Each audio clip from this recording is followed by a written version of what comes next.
صباح الخير. حاجة بسيطة بس حابة اوضحها. طبعا احنا اتكلمنا في فيديوز قبل كده عن الكول انترفيو سواء فيديو او كول. تمام.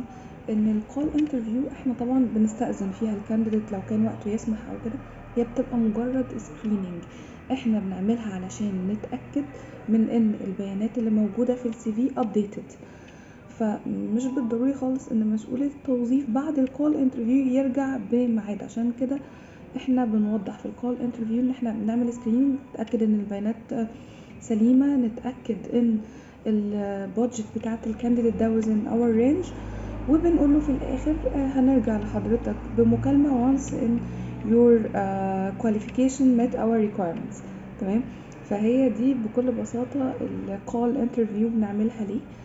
بس الموضوع بسيط جدا. كنت حابة بس ان انا اوضح الفكرة لناس كتير، مش بالضروري ان ال HR يرجع لك بعد الكول انترفيو.